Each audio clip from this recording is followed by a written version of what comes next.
ግልገል በቅሎ በራሴ ለገምኩኝ ሰው መላኬን ትቼ እኔው ባዘገምኩኝ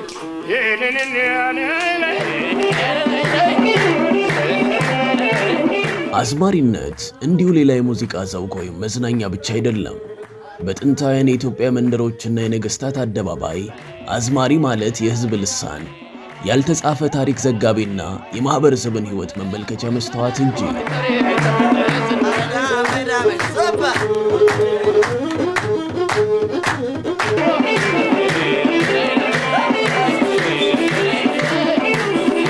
በማሲንቆ አውታርና በሰላ ግጥሞች እየተቀኘ ጀግናን የሚያወድስ፣ ፍትህ ሲጓደል በቅኔ የሚሟገት፣ ፍቅርና ባህልን ከትውልድ ወደ ትውልድ የሚያሸጋግር ታላቅ ጥበብ።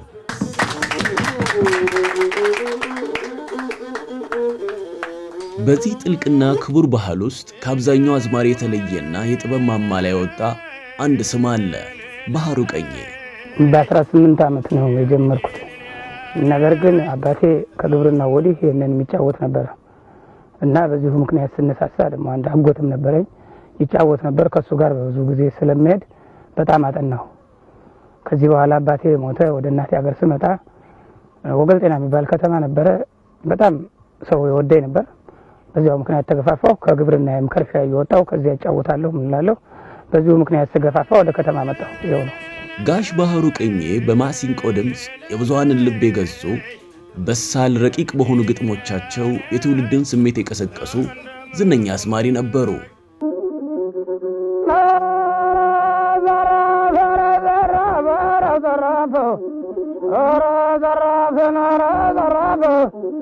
አንተስ ማነው እኔስ ማን ነኝና ራሱን የማይችል ምን አንገታለና ግራር የመሰለ ሲነዳ ግመለ ቋንቋውን አንድ ሲሆን ነጭና ጥቁር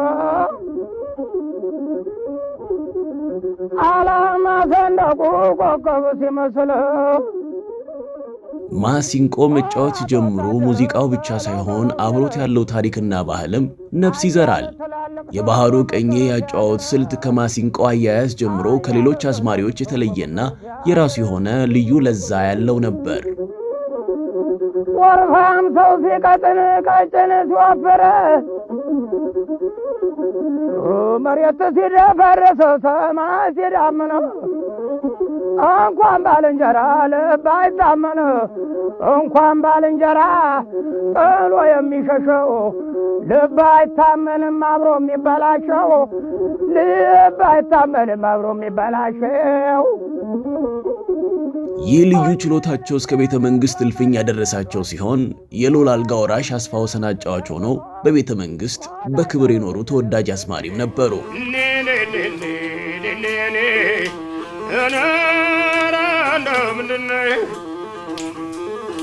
እንደ ግልገል በቅሎ በራሴ ለገምኩኝ ሰው መላኬን ትቼ እኔው ባዘገምኩኝ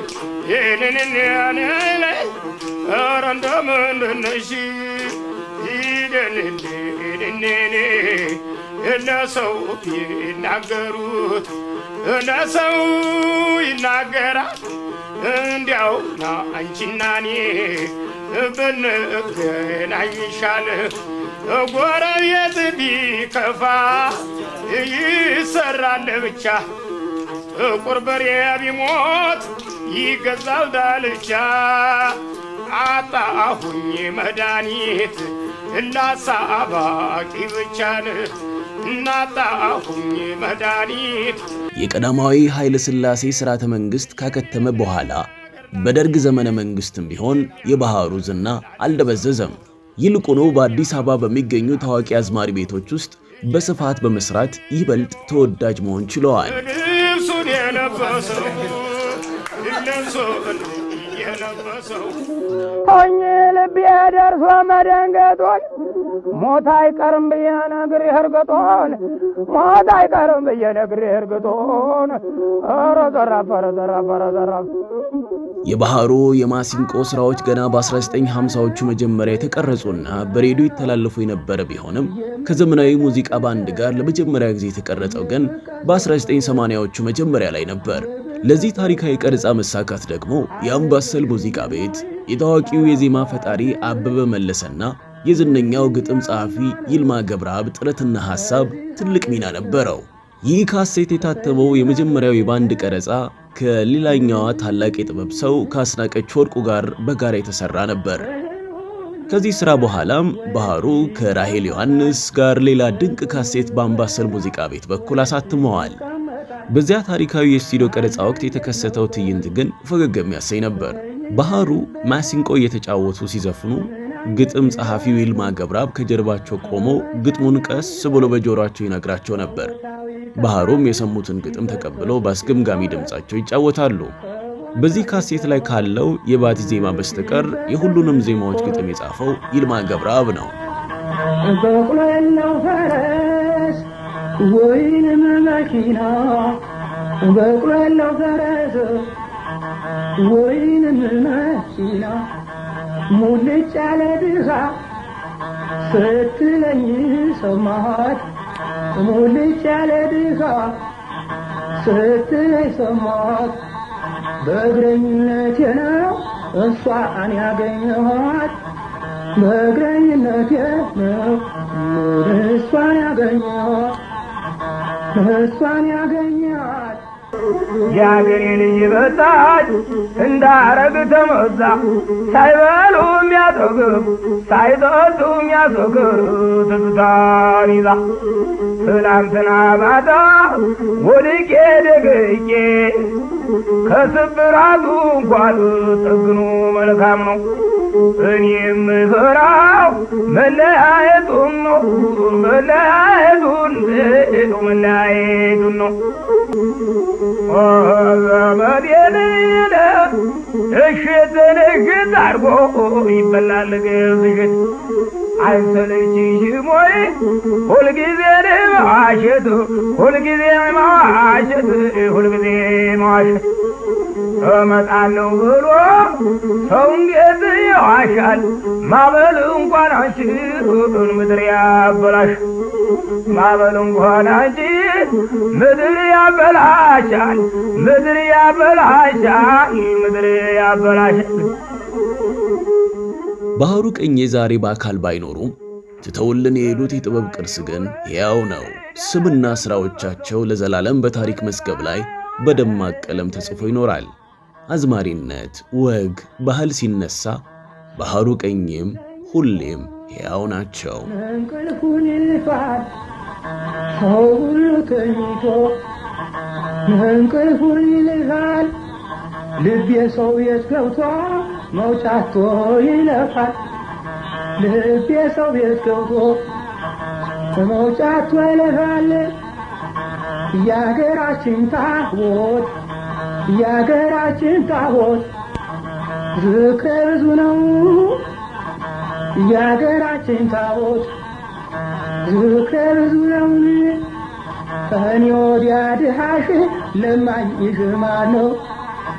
ከኔ ወዲያ ድሃሽ ንረን ለምንድን ነው? ለማኝሽ ማን ነው? ተኝቼ ላልተኛው ኧረ እንደምን ነሽ? ተኝቼ ላልተኛው መባነኑ ባሰኝ፣ ተኝቼ ላልተኛው መባነኑ ባሰኝ። ወይት ላይ ሁና ነው ወይት አጥር ሁና ነው የምትቀሰቅሰኝ፣ የምትቀሰቅሰኝ፣ የምትቀሰቅሰኝ። አልነገርሽኝም ወይ ባላባት ነኝ ብለሽ? እንግዲያ ምናን ከዚህ ሀገር የለሽ፣ ከዚህ ሀገር የለሽ።